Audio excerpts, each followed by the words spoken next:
Ian, good morning. How are you? I'm very well indeed, thanks, Carl. Looking forward to meeting the members here at Bolton and doing my foresight on what I've learned in my 10 years as a scout leader, how that equates back into business, how each can inform each other, and really just to give a demonstration to the guys here at Bolton in terms of how taking a strategic approach is key within any organisation. Good. We have got a cracking meeting lined up, and I'm sure that your foresight is going to blow all of us away. But before we go to your foresight, Ian, could you please give me a bit of your background and how you go about into Scouts and what you do in Inteta as your company, please? Certainly.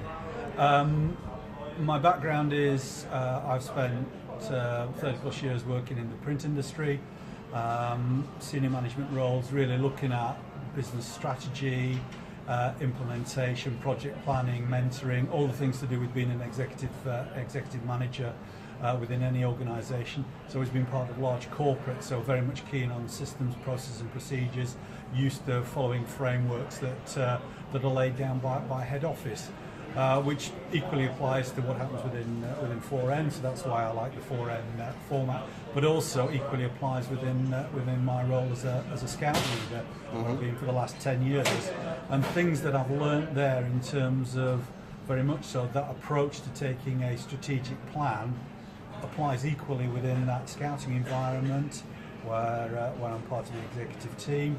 It equally applies within SMEs, where I work with SMEs to help them leverage the best for their business with a strategic plan.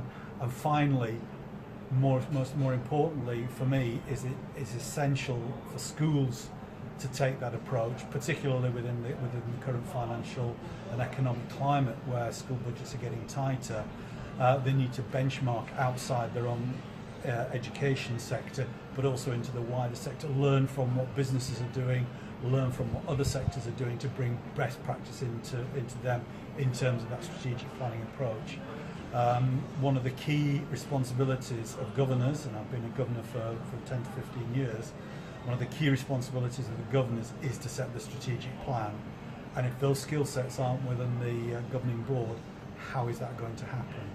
And that becomes ever more important because as schools come together to work as multi-academy trusts, they in effect become de facto PLCs, and you need those disciplines and structures that exist within a PLC with the head office and head office functions, and to leave the individual schools as the operational sites focusing on the teaching and learning.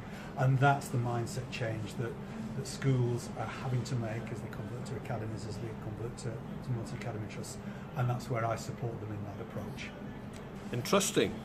And my experience as a scout leader for the last 10 years, the kind of things we're getting involved in, the climbing, the hiking, the camping, my journey on that in terms of my development as a leader, and to touch on the things in terms of where I can bring my business skills, be it in project planning when we're running large camps, be it clearly defining roles and responsibilities in terms of a team of 4, 5, 6 scout leaders across a couple of nights, how we coordinate that, and also on a bigger issue in terms of part of the executive team of the scout group, how we set a strategic plan to grow the group.